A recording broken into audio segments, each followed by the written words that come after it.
Hello po mga kapraps. Dito tayo ngayon sa bayan ng San Pablo City sa Laguna. Nandito tayo sa isang property na for sale. Ito po ay isang farm lot. Ang sukat po nito ay 4,156 square meters, titled. At tabing kalsada lang po. Marami itong mga tanim na mga lansones. Ayan. Patag na patag ang lupa. At itong Barangay Road mga kapraps, ito yung direksyon, papunta po yan sa town proper ng San Pablo. Tapos ang papunta din po ito sa National Highway. Pag tayo po kakaliwa, papunta po yan sa Chaong, Quezon. Pakanan po ay town proper ng San Pablo. Nasa estimated po, papunta sa highway ay nasa ano lang po mga kapraps, mga 3 to 4 minutes travel time lang. Ang boundary po nito mga kapraps, itong bakod na to. Yan. Yung bakod na to, ito yung boundary. Yan, hanggang dito po mga kapraps. Tapos ang frontage nito ay nasa mga 70 meters mga kapraps. Mahaba ang frontage. Patag na patag ang lupa. Tara, pasok tayo dito sa property mga kapraps. Ako nga po pala si Buds, ang inyong laging kasama para sa virtual viewing. Tingnan natin yung loob ng property kung anong mga tanim. Marami siyang mga tanim na lansones. Tapos meron kayo ditong katabing rest house mga kapraps. Ayan. Yan yung kaharap ng property. May farm din po. Yan na po mismo ang kaharap ng property na ito na aking ipinipicture ngayon sa inyo. Ang mga tanim nito, ayan o, mga lansones, saging, may mga niyog, may mga pailan-ilan ng mga bahayan na rin po dito. Ang korte ng lupa mga kapraps ay rectangle. Tapos yung lupa, may mga tanim din siya na Carabao grass mga kapraps. Ayan. Ang kompletong detalye nito ay mababasa nyo sa description box. Tapos ang presyo nito nandyan din po sa description box at sa title nitong video. Mga kapraps, kaya pala hindi ko binabanggit yung presyo dito kasi minsan ay nagbabago yung isip ng may-ari, binabago nila ang presyo. Kaya ang ginagawa ko po, ang presyo ay nandyan lang po sa description box para kung sakaling babaguhin ng may-ari ang kanyang presyo ay mabilis lang po ma-edit. Kapag ano po kasi, kapag dito binabanggit ko sa habang ako'y nagvo-vlog ay mahirap po mag-edit mga kapraps. I-upload ko na naman po yun uli. Kaya ang ginagawa ko, hindi ko na muna sinasabi yung presyo talaga. Kaya may mga nagtatanong po kasi na bakit daw hindi ko sinasabi yung presyo. Ang property pala na to ay matatagpuan natin sa Barangay San Antonio 2 sa San Pablo City, dito sa lalawigan po ng Laguna mga kapraps. Kung kayo po interested sa property, ayan lang po ang mga contact details namin. Nandyan sa inyong mga screen. Mayroon tayong Viber, cellphone number at saka Facebook Messenger mga kapraps. Ayan. Dito ako ngayon sa gitna ng property. Bali, iikot ko yung camera para makita nyo yung palibot nitong pinipicture natin ngayon. Yan, ikot tayo mga kapraps. Maingay po yung chinsaw na naglalagari. Ang daming mga puno ng niyog.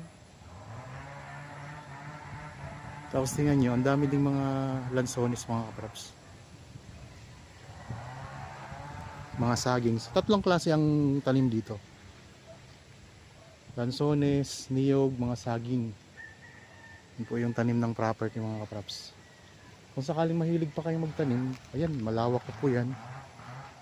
Halos kalahating hektarya ito, 4,156 square meters. Titulado mga kapraps. Dito tayo sa pinakadulo. Yun yung pinakadulo ng property mga kapraps. Meron na ditong linya ng kuryente at saka tubig. Kaya kung sakaling mabili nyo po ito, magpatayo kayo ng bahay, ayan, mabilis na pong magpakabit ng kuryente at saka tubig dito. Ito yung pinaka corner mga kaprops, ang corner ng property. Tapos doon po, ayan po ang kalsada mga kaprops. May mga nakatayo na mga tao, yun po yung kalsada. Ang mga niyog dito ay marami na ring bunga yan. Marami na rin bunga mga kaprops sa mga niyog. Kaya income generating property na to. Sa mga nanonood ngayon na meron ding property na binibenta, pwede po kami makatulong sa inyo sa paghanap ng buyer. Kontakin nyo lang po kami mga kaprops sa mga number na ayan lang naman po sa screen niya. Ang distansya nito sa town proper ng San Pablo ay nasa 10 minutes travel time mga kaprops. At malapit lang din po ito sa Chaong, Quezon. So depende po yan sa takbo ng sasakyan.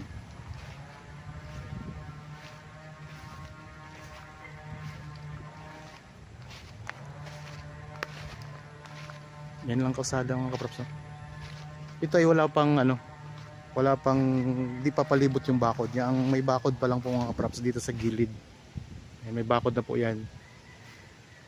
Tapos doon sa may likuran wala po siyang bakod mga kaprops. Dito meron na ring barbed wire sa bawat gilid. Bawat gilid ang may bakod na. Tapos dito sa harapan wala po siyang bakod. Ayan lang po ang poste ng Meralco mga kaprops. Ayan lang. Ito.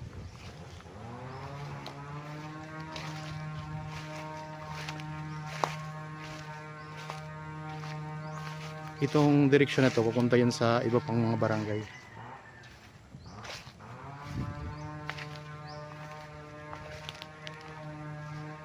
Talaga mismong katabi lang ng kalsada yan mga kaprops.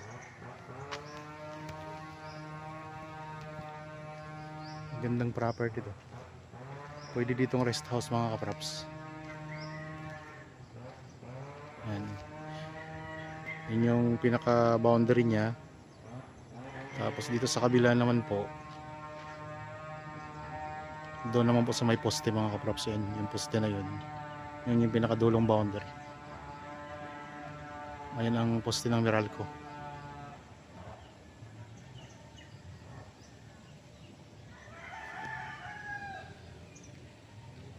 Pwede pong i-subdivide ito mga kaprops para kung gusto nyong kumita kayo dito, i-subdivide nyo lang po. Mas mataas na po ang presyo kapag maliliit na ang mga lupa, yung size ng lupa na hati-hati na. Ulitin ko lang mga kaprops, ang property na ito ay isang farmlet po na matatagpuan natin dito sa bayan ng San Pablo City, Laguna, Barangay San Antonio 2 mga kaprops. Marami siyang mga tanim na lansones, mga niyog, mga saging, tapos may mga kapitbahay na rin po. At ang kagandahan, tabing-tabi mismo ng kalsada. Malapit lang din po sa highway. Nasa 10 minutes travel time po papunta sa town proper ng San Pablo. Papunta po sa SM mga kaprops. Tapos malapit-lapit na lang din po ito sa Chaong, Quezon mga kaprops.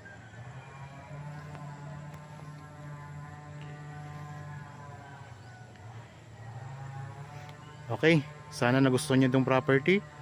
Sa mga bago pa lang po dito sa aking channel at napadaan lang po dito sa aking channel, huwag niyo pong kalimutang mag-subscribe at pindutin na rin po ang notification bell para maging updated kayo sa mga bagong property na i-offer namin. Maraming salamat po at God bless po sa ating lahat mga kaprops.